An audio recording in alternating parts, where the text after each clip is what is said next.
The Los Angeles Clippers come in for this one. Welcome, everyone. I'm Kevin Harlan, joined by Clark Kellogg, Steve Kerr, and Doris Burke, as we get set to bring you some terrific NBA action.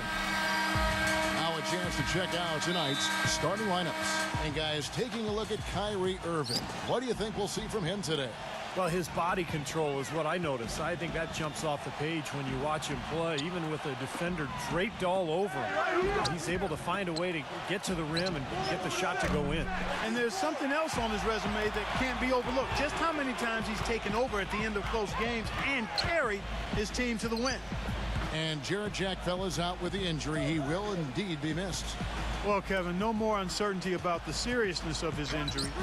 We only got a preliminary diagnosis after he came out of their previous game, but now they sound sure about it. Hopefully we see him back on the court in less than a month.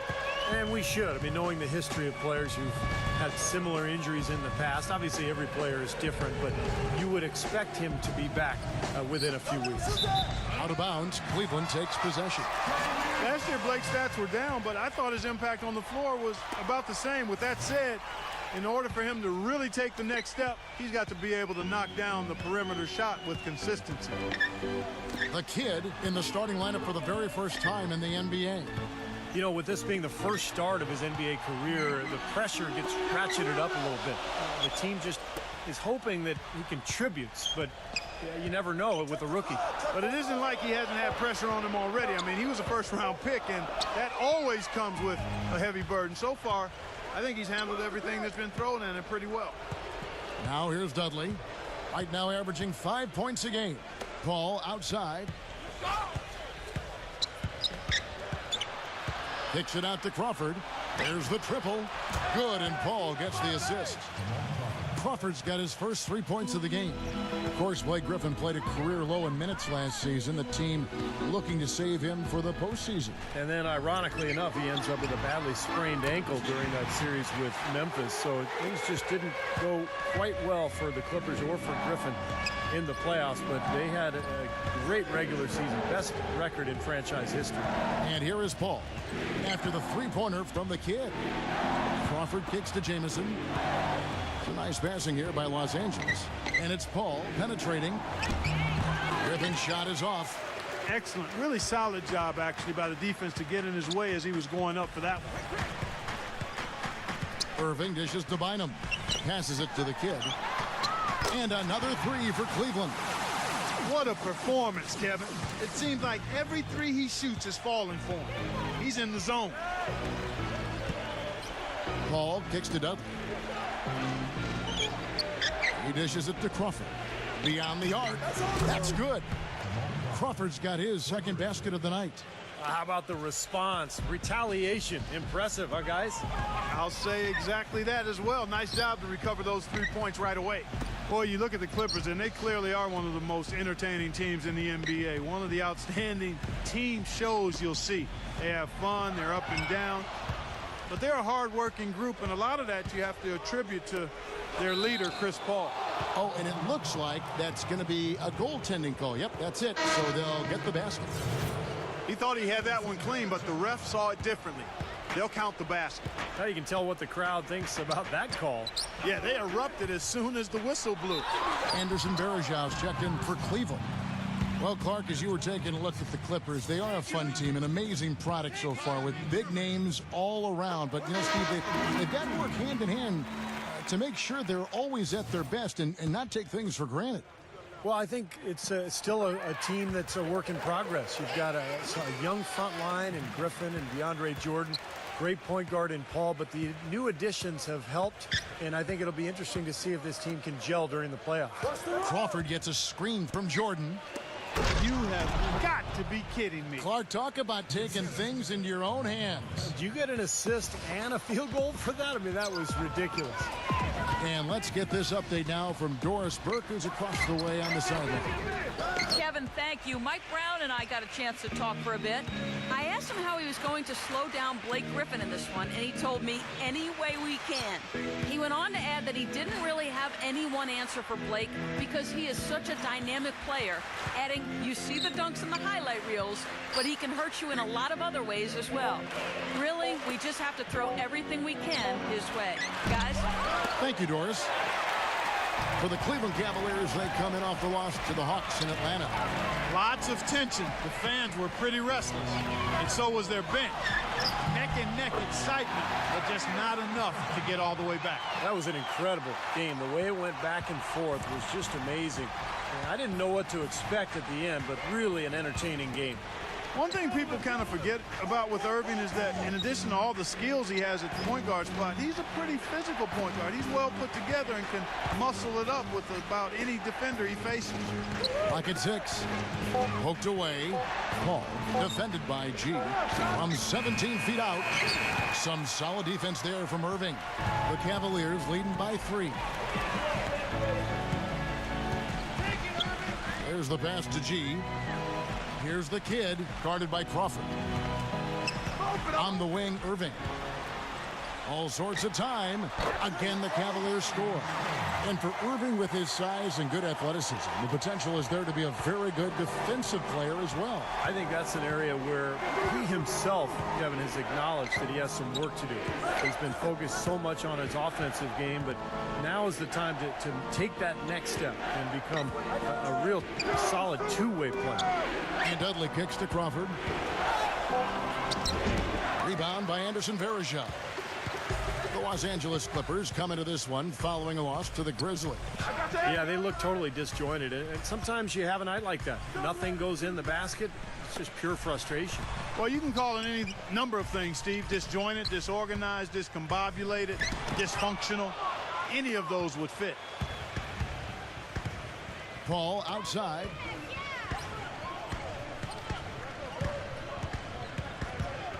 Griffin sets the screen for Paul.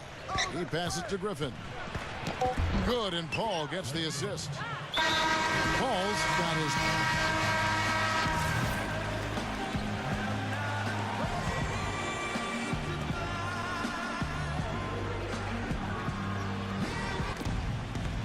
It's Crawford with the drive. Paul outside. Kicks to Dudley. Back to Paul. Griffin a screen on Irving. Paul passes to Griffin. It's going to be out of bounds. Los Angeles will retain possession. And now a look at the point guards who have been taking matters into their own hands this past month. These are the top scorers at their position. 5th on the list, Kyrie Irving. Well, this is a collection of maybe the most well-rounded players in the league. To see those kinds of scoring numbers from the point guard position is crazy.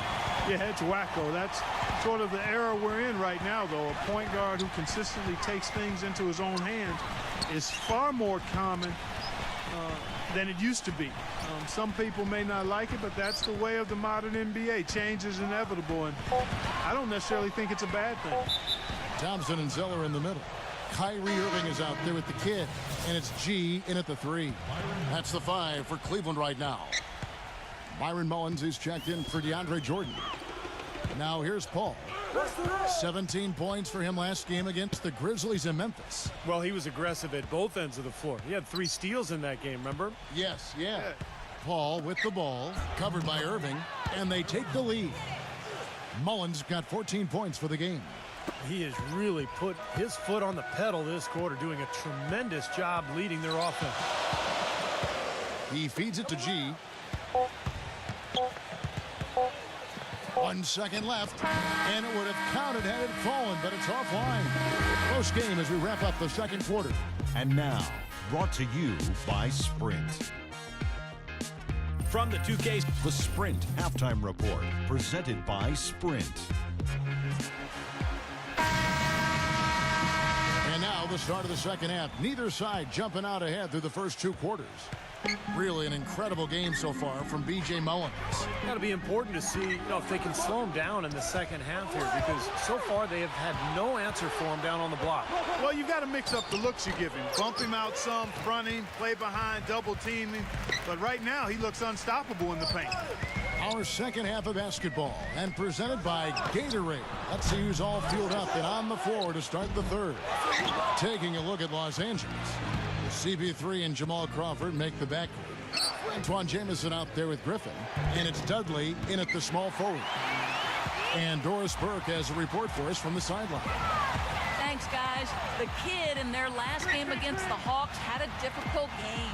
He ended with 7 points, a trend sort of developing now. It's been a streak of less than stellar games. These are hard sometimes to break out of, and we'll be watching to see him try to do just that, Kevin. Thank you, Doris. Great job. And even the best players have weak games, Clark, and I think we saw that pretty clearly. Absolutely, but the difference comes in how do you respond.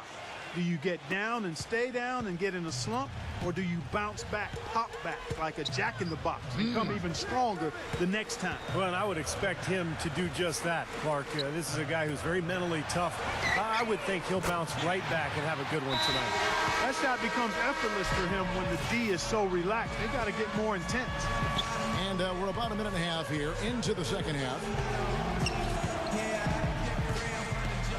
Paul outside. And they double up Paul. Now the dish to Dudley. Back to Paul. Clippers moving the ball around. Trying to answer back, but that three is off the mark. A lot of people had Antoine Jamison, guys, pegged as a potential sixth man of the year when he joined the Lakers, but he basically ended up being relegated to being a role player on the bench. An important part of the rotation, but the fewest minutes he averaged in his career. Here's Paul after the made shot from the kid. Paul gets a screen from Griffin. Irving against Paul. That is good. And Antoine Jamison, a versatile scorer. The flip shot in the lane. Range out beyond the three-point arc. He has a full bag of those kind of shots. He does. He's got an interesting game, Kevin. He's been able to hit that in-between floater for a long time, but he's gotten better with the three-point shot as he's gotten older. Here's the kid. Blake Griffin pulls it in. Griffin's got his third rebound tonight. Bynum on him. Outside for Jamison. Pass to Crawford. From the arc. Gets it to go. Crawford's got 13.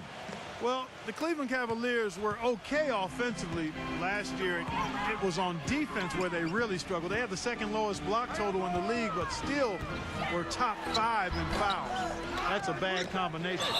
Count the basket and the foul. Antoine Jamison picks one up.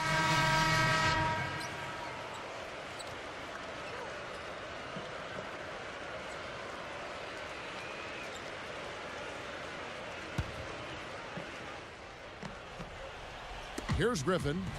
10 points for him. On the wing, Jamal Crawford. Off the pick. Again, Los Angeles.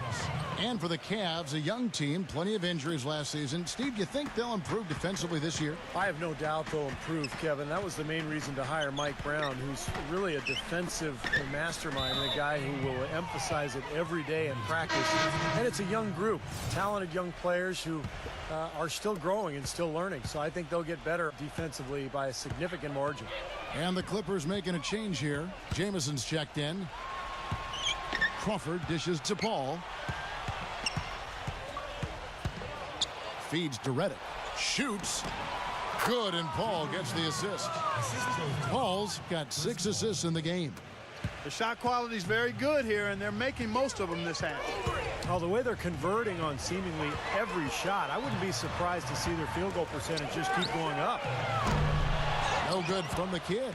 Clippers leading by 7. Crawford's shot is good. Crawford's got 9 points in the quarter. Not much the defense can do once he gets to the bucket. Now here's Waiters. He's got 5. Pass to the kid for the 3. That's good.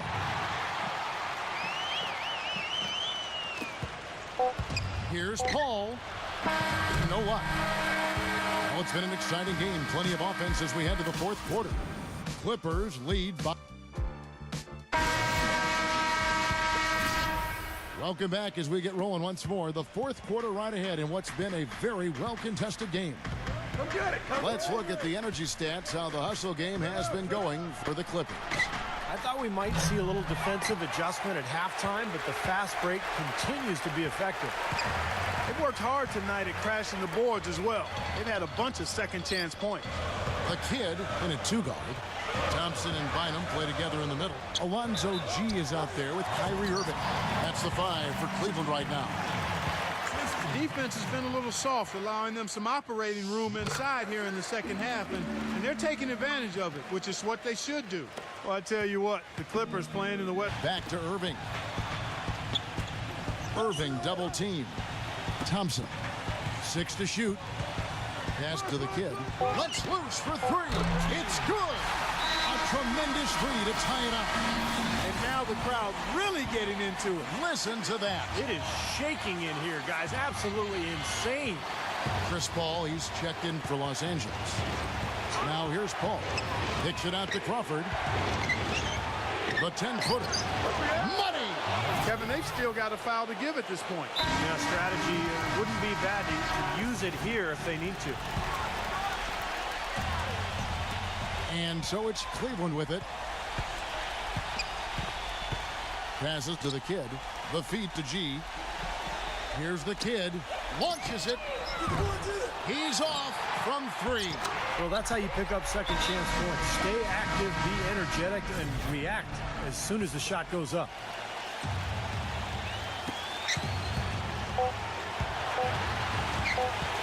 That's a 2 from Paul. Oh, couldn't sink the shot, and we're going to overtime. We've got overtime action now, folks. Clark Kellogg, Steve Kerving attacking. No good. And they go to the intentional foul. Well, you do what you have to do to extend this game and try to get the ball back. Yeah, in this situation, clock management crucial. First free throw is good, and that makes it a 3-point lead. And so both free throws are good. It's a 4-point ball game. No mistakes there. I think you can close the book on this one, guys. It's done. We're now about 3 minutes into this overtime period. Here's G. Misses there. So it's Los Angeles taking the W in a close one.